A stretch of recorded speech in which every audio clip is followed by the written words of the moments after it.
Most people think they already know the world Jesus lived in. Peaceful hillsides, men in white robes walking slowly under a gentle sun, sheep grazing quietly in the background. Here is the truth nobody put on the Christmas cards. The world Jesus was born into was closer to a survival movie than a Sunday school painting.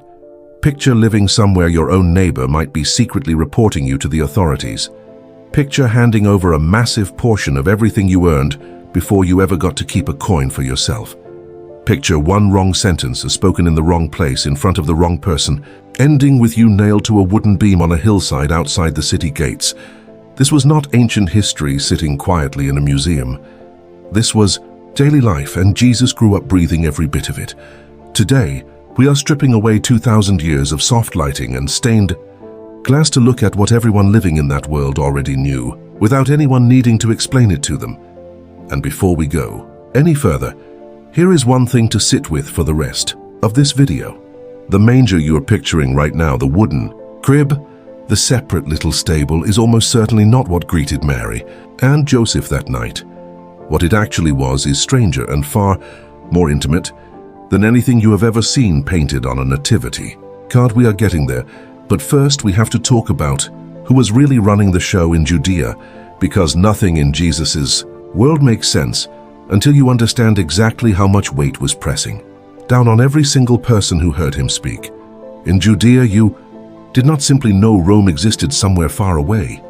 You felt it, standing over your shoulder every single day.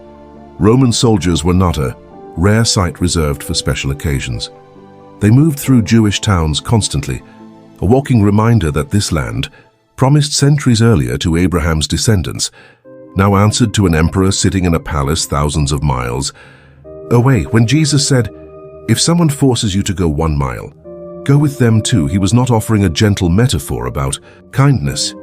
He was responding to an actual law that terrified the people listening to him. Under Roman military code, any soldier had the legal right to stop any civilian on the road and force that person to carry heavy military equipment, sometimes as much as 60 pounds for exactly 1 Roman mile. Refuse, and the consequences could be brutal. Jesus was teaching an oppressed population how to respond to legalized humiliation, turning their hated obligation into a chance to disarm an enemy with unexpected grace instead of resentment. That single sentence people have quoted for 2,000 years was originally spoken directly into the middle of an occupied nation's daily fear. And here is what made the anger run even deeper than soldiers on the road. It was the coins sitting in people's pockets. Every transaction, every purchase, every debt carried the image of Caesar stamped directly onto the currency, a constant physical reminder pressed into your own hand that someone else owned this land now.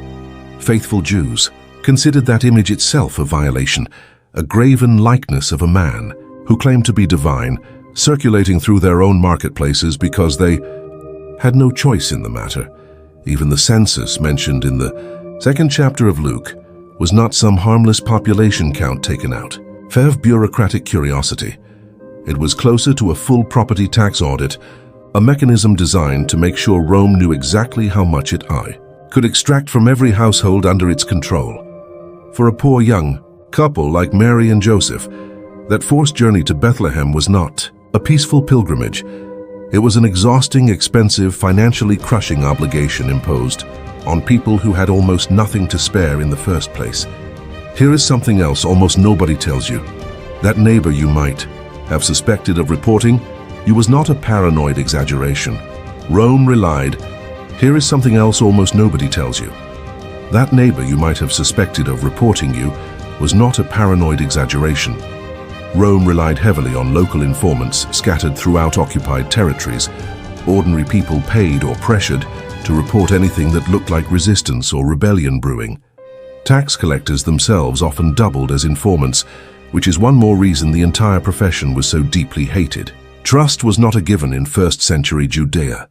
It was something people had to earn carefully, because the wrong conversation overheard by the wrong person could end with a Roman investigation at your door. And what happened when someone actually did resist? Rome did not simply arrest rebels quietly.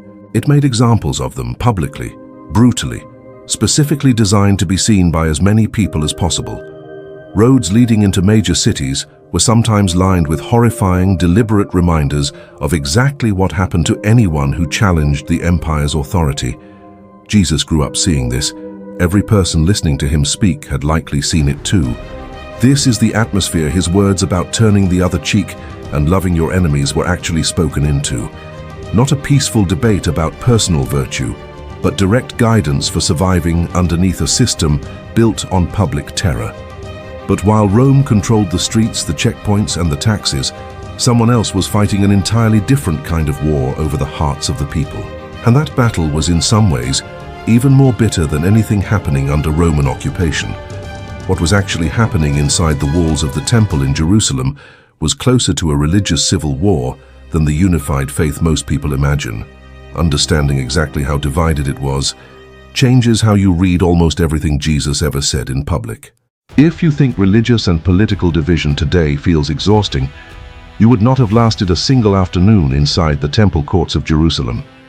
You have probably heard the names Pharisees and Sadducees before, usually lumped together as generic villains standing in opposition to Jesus. Here is what almost never gets explained. These were not simply two flavors of the same religion. They were two rival factions who despised each other with an intensity that, in some ways, outweighed how much either of them hated Rome itself. The Sadducees controlled the temple, the priesthood, and an enormous share of the wealth flowing through Jerusalem's religious economy.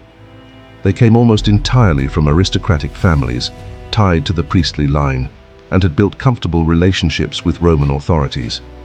The Sadducees did not believe in the resurrection of the dead, nor in angels or an active spiritual realm beyond what could be seen. They were the wealthy religious elite, more interested in maintaining influence and comfort than in wrestling with questions about an afterlife. Then there were the Pharisees, a passionate middle-class movement, obsessed with precision in following the law down to its smallest detail. If the entire nation kept the law perfectly for even one single day, they believed the Messiah would finally arrive and rescue them from Rome. That explains their obsession with hand-washing rituals, Sabbath restrictions, and rules that can look from a distance almost impossibly small. Now picture Jesus walking directly into the middle of this standoff. He did not fit cleanly into either camp, making him dangerous to both.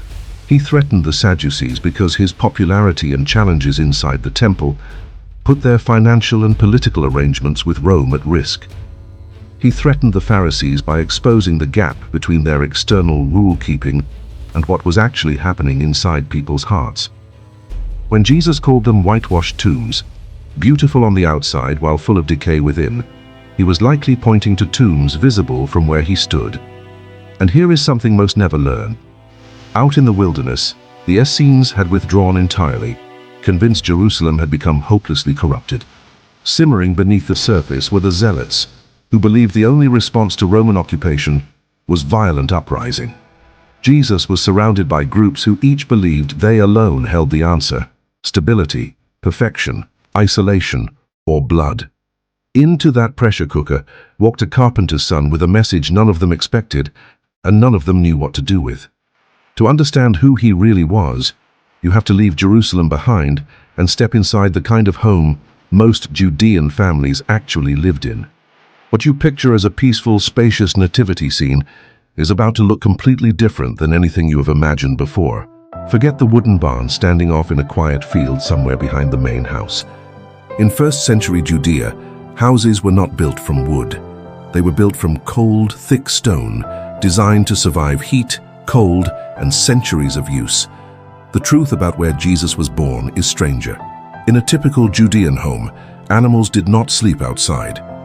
They slept inside the house, usually on a slightly lower level near the entrance. Their body heat helped keep the entire family warm. The upper main living area was where the family ate, slept, and gathered. When Luke's gospel says there was no room in the inn, it likely referred to the upper guest room of a private home, which was full. Mary and Joseph were most likely welcomed into the main living area of an ordinary family home, the crowded, noisy, lived-in space where daily life happened. And the manger itself was not a wooden crib. It was very likely a stone feeding trough carved directly into the floor or a wall. Jesus was not born in cold isolation. He was born in the crowded, chaotic center of an ordinary, overflowing household. Food tells its own story. Most families ate only once or twice a day, and bread made up the majority of their daily calories. "Give us this day our daily bread" was a literal request for survival, spoken by people who didn't know if tomorrow's meal would be there. The Sea of Galilee sat at the center of a heavily taxed, tightly regulated commercial fishing industry, monitored by Rome. When Peter and Andrew dropped their nets, they weren't leaving a hobby. They were walking away from a regulated livelihood that supported their families. Childhood looked nothing like it does now. Most children began working alongside their parents by age 5 or 6 as an economic necessity. A carpenter's son, like Jesus, would have spent his childhood learning to work wood and stone by hand, developing skills to support himself. Clothing tells a story too. Most people owned only 1 or 2 garments. Giving your cloak away meant leaving yourself genuinely exposed and vulnerable. Consider what Jerusalem smelled like during Passover. This was not a gentle atmosphere of incense drifting through quiet streets. Well over 100,000 animals were sacrificed. The air would have carried the unmistakable smell of blood and smoke across the city. Rome controlled the streets. Religious elites controlled the temple. Families were squeezed by taxes, packed into crowded homes and surviving on bread. Into this world, Jesus arrived carrying a message that sounded less like gentle comfort and more like an outright declaration of war. His arrival challenged everything holding that world together, bringing hope to a people exhausted and divided by the gritty reality of life. In a world crushed by heavy taxation, patrolled by Roman soldiers, and torn apart internally by competing religious factions, the actual content of what Jesus preached was not a gentle comfort. It landed more like an explosive, and almost everyone listening understood exactly why, even when modern readers miss it completely. When Jesus spoke about the kingdom of God, he was not reaching for some abstract, purely spiritual concept floating somewhere above ordinary life. Kingdom was a political word, loaded with unmistakable meaning, in a world that already lived directly under one very real, very present kingdom, Rome's. Every single time Jesus said the words "Kingdom of God," he was making a direct and dangerous claim that there existed an authority higher than Caesar, a rule that did not answer to the emperor sitting in his palace, and a king who was quietly building something that Rome's entire military machine could never dismantle. Then, there was who he chose to sit with, and this detail cost him socially in ways that are almost impossible for us to fully feel today. Jesus repeatedly ate meals with tax collectors, men who worked directly for Rome, collecting money from their own people to fund the very occupation crushing them, widely viewed by their own communities as traitors who had sold themselves out for profit. For a respected religious teacher to sit down, share food, and openly build friendship with men that despised is not a small detail. In that culture, sharing a meal was an act of deep social identification. Jesus was not simply being polite to social outcasts. He was breaking one of the clearest unwritten rules of his entire society, publicly demonstrating that God's love reached across boundaries that everyone else agreed were untouchable. There is one more detail that made Jesus dangerous in ways modern readers almost always miss entirely: how he treated women. In first-century Judea, a woman's legal testimony was not even considered valid evidence in most religious courts. And yet Jesus taught women directly, allowed them to sit and learn as his actual disciples rather than simply serving in the background, spoke openly and at length with a Samaritan woman at a well despite every social convention screaming that he should not, and chose women as the very first witnesses to his resurrection in a culture where their testimony would not even have been considered legally credible. Every single one of these choices was a quiet, deliberate act of defiance against the social architecture holding that entire world together. And then there is the cross itself, an image so familiar today that it has almost lost its original weight entirely. The cross was never simply a personal religious symbol. It was Roman political propaganda, engineered specifically for public terror. Crucifixion was reserved for the crimes Rome considered most threatening to its own authority: rebellion, treason, direct challenges to imperial power. It was performed publicly along busy roads, specifically so the maximum number of people would see it and understand the message being sent. And Jesus, fully aware of exactly what that symbol meant to every single person watching him walk toward it, chose to walk toward it anyway. So why does any of this actually matter to you sitting here 2,000 years later, in a completely different world, with completely different problems? Because once you understand the world Jesus actually stepped into, his words stop sounding like distant fairy tale language floating somewhere above real life. They start sounding like something spoken directly into chaos that looked remarkably similar to whatever chaos you might be facing in your own life right now. The Bible was never a record of peaceful, simple people living gentle lives. It is a record of God stepping directly into a world every bit as messy as yours. When you open the Gospels now, try reading them differently than you probably have before. Do not picture calm, distant characters moving quietly through a story that already had a peaceful, predetermined ending. Picture real people, tired from carrying heavy taxes they could barely afford, nervous about soldiers who might stop them on any road at any moment. Picture them exhausted from religious pressure coming from every direction and desperately searching for a hope that felt most days painfully out of reach. That is who was actually standing in the crowds listening to Jesus preach. Not distant, peaceful figures in a painting, people carrying the exact same kind of weight so many of us are carrying quietly right now. And here is where all of this history stops being simply interesting and starts becoming personal. The same God who stepped into a cramped stone house crowded with relatives, animals, and noise, who was born into a family crushed under tax burdens, who grew up watching Roman soldiers walk through his own hometown, who ate meals with people everyone else had already written off as beyond saving. That same God is not distant from whatever chaos or pressure is sitting on you today. He did not arrive in comfort. He arrived directly into the middle of a mess, and he never once turned away from it. Think back for a moment over everything we just walked through together. A tax system that squeezed families to the point of exhaustion. Soldiers who could legally demand your labor on any road at any time. Religious factions so divided they could barely agree on whether angels existed. A birth that happened not in peaceful isolation, but crowded into the noisy center of an ordinary home. A message about a kingdom that directly challenged the empire controlling every part of daily life. None of that sounds like a fairy tale opening line. It sounds uncomfortably familiar, does it not, when you consider your own world, your own pressures, your own version of feeling squeezed? In the Catholic tradition, this is the incarnation. God did not observe human suffering from a safe distance. He entered fully into it, into taxes, into occupation, into crowded homes and uncertain meals and religious conflict, so that no part of the human experience would remain untouched. Understanding the real gritty world Jesus was born into makes the miracle sharper, because it means God did not simply visit comfort. He walked into hardship. Lord, thank you for stepping into a world every bit as messy, divided, and exhausting as the one we live in today. Help us to see you not as a distant figure, but as someone who truly knows what it means to carry weight and face pressure. When our own world feels crushing, remind us that you have already walked through crushing, and you did not walk away from it. Amen.